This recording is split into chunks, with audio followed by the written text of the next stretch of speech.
Hi there, everybody. It's Carlos from TeamCasual, and today I'm here to talk about Dark Magicians. And let's start off with the new card, their new XCs, Eboin Void Magician. This card is fantastic for the deck. It allows a lot of amazing plays. It's a pretty strong card. Stat lineup's not bad.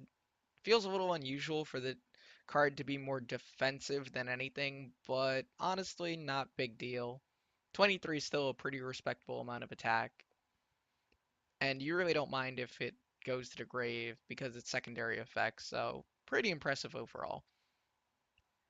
Next, we have one of the most important cards for the deck, the Magician of Black Illusion. Pretty powerful card. You can special summon it on your opponent's turn by activating a spell or trap. Special summons back Dark Magicians whenever you activate a spell or trap card, so overall, pretty powerful card. Also, it's always treated as a Dark Magician card, so it allows you to pretty much do crazy crap on them. They really don't expect this coming a lot of the time, and it just allows you to just blow your opponent out of the water sometimes.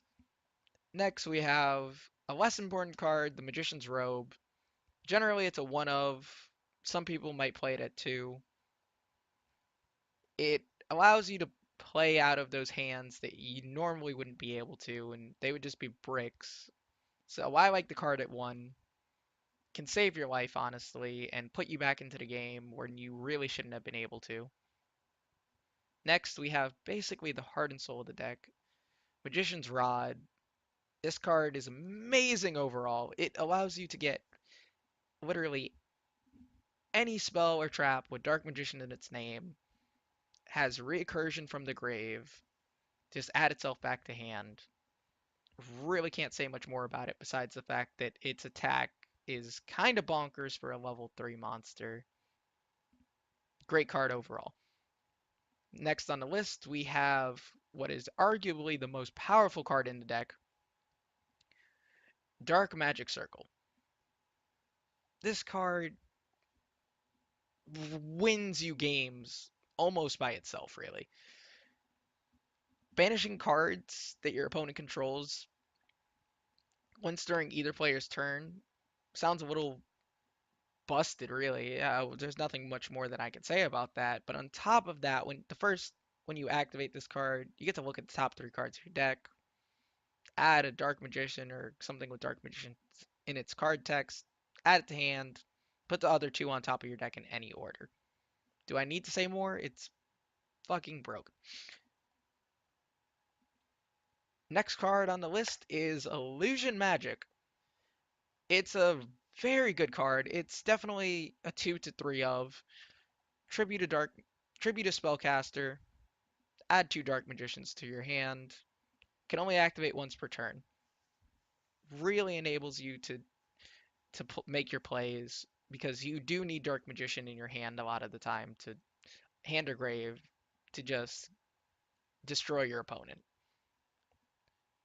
Next, we have a card that is very powerful but can clog. We have the Magic Expand.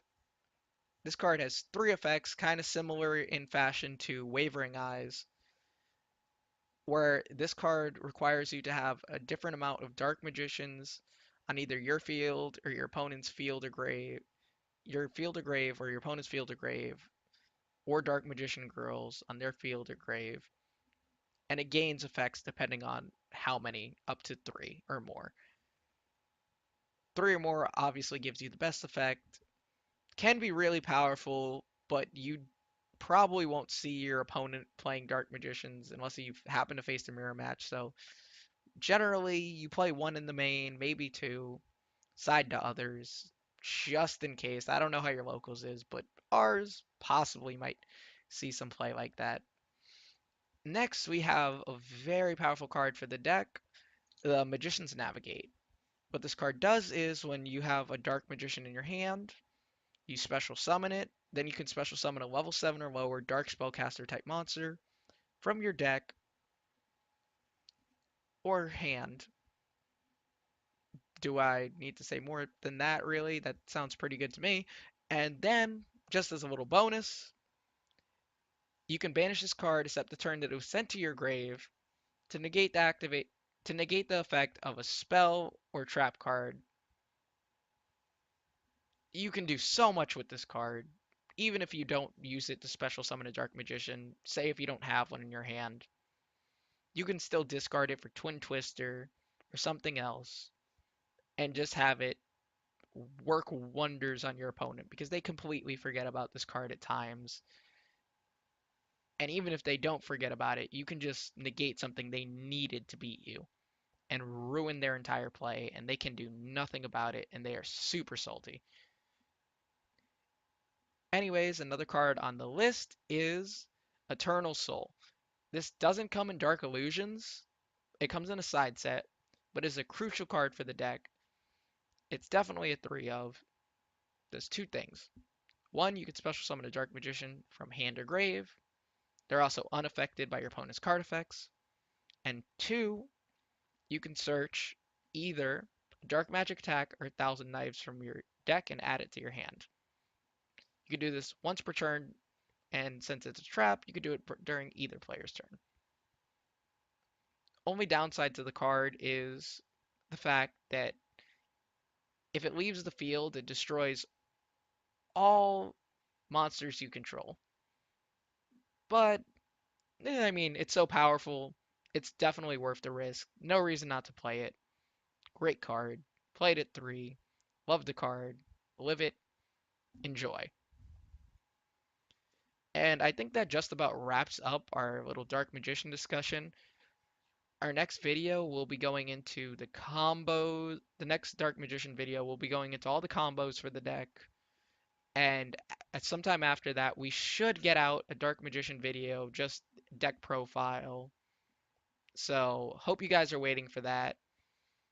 Anyways, it's been Carlos from Team Casual. Out, guys. See you later.